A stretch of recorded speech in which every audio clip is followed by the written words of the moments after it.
नमस्कार दोस्तों, स्वागत है आपका चमत्कारी टोटके में। दोस्तों, आज हम आपको बताएंगे कि सोमवार के दिन चाहे कुछ भी हो जाए, आपको ये कुछ काम जो है वो नहीं करने चाहिए। इससे आपके पूरे परिवार पर गंभीर संकट आ सकता है और शिव के भारी प्रकोप का आपको सामना करना पड़ सकता है। लेकिन कुछ बातों का यदि आप ध्यान रखेंगे तो ये आपके लिए बहुत ही ज़्यादा खुशी, सफलता लेकर आता है। तो ऐसे में क्या है वो बातें, आइए जानते हैं। लेकिन उससे पहले यदि आप चैनल पर नए हैं तो चैनल को सब्सक्राइब कीजिए, लाइक कीजिए, शेयर कीजिए और बेल आइकन को ज़रूर क्लिक कीजिएगा नए वीडियोस के नोटिफिकेशन के लिए। आइए दोस्तों, वीडियो में बढ़ते हैं आगे की तरफ। दोस्तों, कुछ बातें जो आपको ध्यान में रखनी चाहिए कि जाने अनजाने भी आपको ये नहीं करना है सोमवार के दिन खास तौर पर, तो आपको इसके बुरे परिणाम जो है भुगतने पड़ सकते हैं। तो कुछ बातें जो कि भोलेनाथ को बिल्कुल भी पसंद नहीं आती हैं, यदि आप सोमवार के दिन ऐसा करते हैं तो ऐसा बिल्कुल भी ना करें।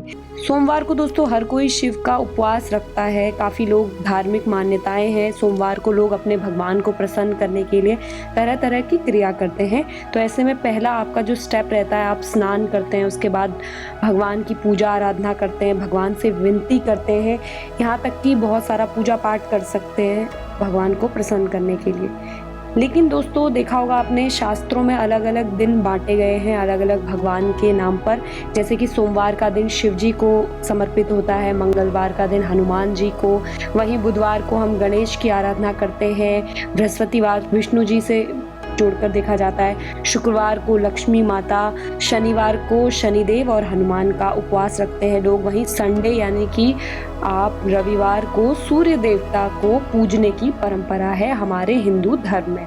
और कई लोग उपवास रखकर अपने आराध्य को प्रसन्न करने की कोशिश भी करते हैं और ये भी उल्लेखित है हमारे धर्म ग्रंथों में। तो दोस्तों, उपवास के दिन हम खाना नहीं खाते हैं, खुद को कष्ट पहुंचाते हैं। तो ऐसे में हम भगवान का ध्यान अपनी ओर आकर्षित कर रहे होते हैं और भगवान की कृपा दृष्टि हम पर बनती है, क्योंकि हम बहुत ज़्यादा भगवान के स्मरण में, भगवान के ध्यान में खुद को केंद्रित कर लेते हैं उपवास के रूप में।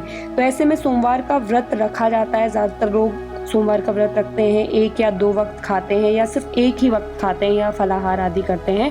लेकिन ऐसे में कुछ बातें उनको ध्यान में रखनी है, जिससे कि उनका जो ये व्रत है, उपवास जो है, वो फेल ना हो और उन पर शिव जी की कृपा बनी रहे, उनका प्रकोप ना पड़े। सोमवार के दिन दोस्तों किसी प्रकार के अन्न आदि का सेवन नहीं करना है आपको, भूल के भी यदि आपने व्रत रखा है तो। और कोशिश करें कि आप उस दिन नमक का सेवन ना करें, क्योंकि इससे भी आपको भारी हानि हो सकती है। शिव की कृपा आप पर नहीं बनी रहेगी, बल्कि उससे उनका प्रकोप आप पर हो सकता है। तो ऐसे में कोशिश कीजिए आप नमक ना खाएं। लेकिन अगर आप नमक के बिना नहीं रह सकते हैं तो आप सेंधा नमक का इस्तेमाल कर सकते हैं, लेकिन अपने हाथों का इस्तेमाल बिल्कुल भी ना करें। वहीं उस दिन पूरी कोशिश करनी है आपको कि आप पूर्ण रूप से ब्रह्मचर्य का पालन करें। स्त्री पुरुष दोनों के लिए ये है, या कोई शादीशुदा जोड़ा है तो उन्हें पूरी कोशिश करनी है कि आपको ब्रह्मचर्य का पालन करना है। वहीं इस दिन आपको कभी भी किसी बड़े बुजुर्ग का अपमान नहीं करना है। अपने से बड़े चाहे कोई भी हो, उनका अपमान नहीं करना है आपको।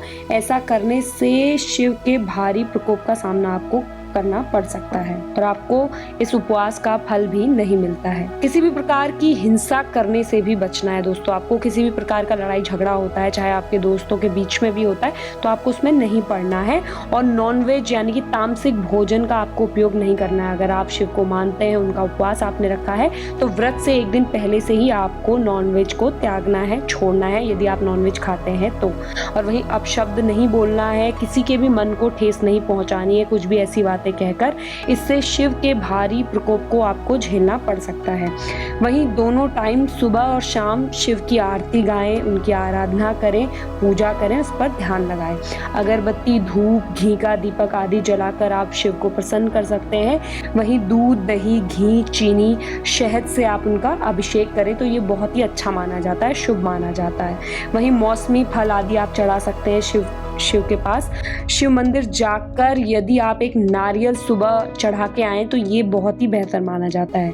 और वहीं दोस्तों, कुछ लोगों को आदत होती है बात बात पर झूठ बोलने की, या फिर बातों को घुमा कर बोलने की, चुगली करने की, निंदा करने की। तो ऐसा आपको इस दिन बिल्कुल भी नहीं करना है। इससे आपको शिव के प्रकोप का सामना करना पड़ सकता है। वहीं दोस्तों, आज हम आपको जानकारी ये भी देंगे महत्वपूर्ण कि हमारे धर्म में प्रसाद संबंधी भी कुछ नियम होते हैं। प्रसाद की कौन से देवता को या भगवान को कैसा प्रसाद जो है वो चढ़ाया जाना चाहिए। तो कृष्ण को जहाँ आप दही चढ़ाते हैं, उन्हें दही बहुत पसंद होता है, वहीं संतोषी माँ को खटाई बिल्कुल भी पसंद नहीं होती है, तो उस दिन खटाई नहीं लोग बनाते, चढ़ाते।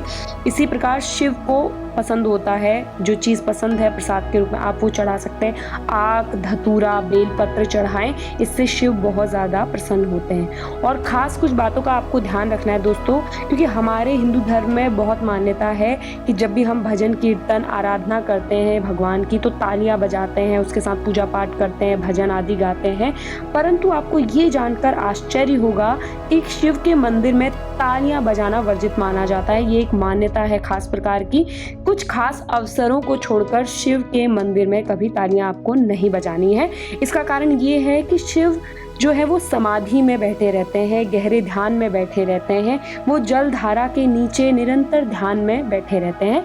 तो ऐसे में यदि आप तालियां बजाते हैं 3 बार, तो उनकी जो ध्यान है वो भंग माना जाता है, ऐसे में वो भंग हो जाता है। तो उल्टा आपको उसका फल मिलने के बजाय आपको इससे नुकसान होता है, यानी कि आपको प्रकोप का सामना करना पड़ता है। आपका व्रत जो है वो पूरी तरह से विफल हो जाता है और आपको तरह तरह के कष्टों का सामना करना पड़ता है।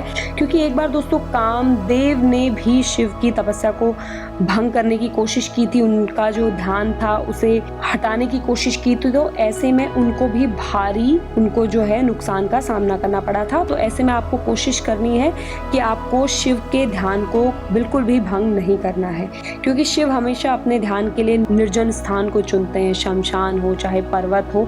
तो उन्हें बहुत पसंद है कि वो समाधि में लीन होकर ध्यान कर रहे हैं, और ऐसे वक्त में यदि आप तालियां आदि बजाकर शोर आदि करके उनका ध्यान किसी भी तरह से भंग करते हैं, तो उल्टा असर पड़ता है। आपकी जो उपवास है वो भी भंग होता है और आप पर शिव का प्रकोप पड़ता है।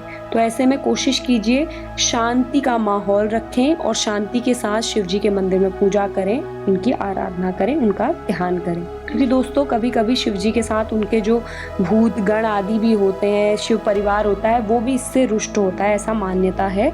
तो आपको ये सब नहीं करना है और आपको कभी भी अपशब्द नहीं बोलने हैं। बहुत ही शांति के माहौल के साथ आपको शिव की पूजा करनी है, क्योंकि शिव बहुत ही भोले हैं, वो अपने भक्तों को अच्छे से अच्छा वरदान देते हैं, फल देते हैं। तो ऐसे में कोशिश करनी है आपको कि कोई भी आपके जो नियम है उनके व्रत रखने के दिन या सोमवार के दिन खास तौर पर आप ध्यान रखें कि आपसे इस प्रकार की कोई भी गलती ना हो, कोई भी नियम जो है आपका भंग ना हो, और शिव की कृपा आप पर बनी रहे दोस्तों। और ऐसे ही अच्छी जानकारी के लिए जुड़े रहिए अपने चैनल चमत्कारी टोटके के साथ। धन्यवाद।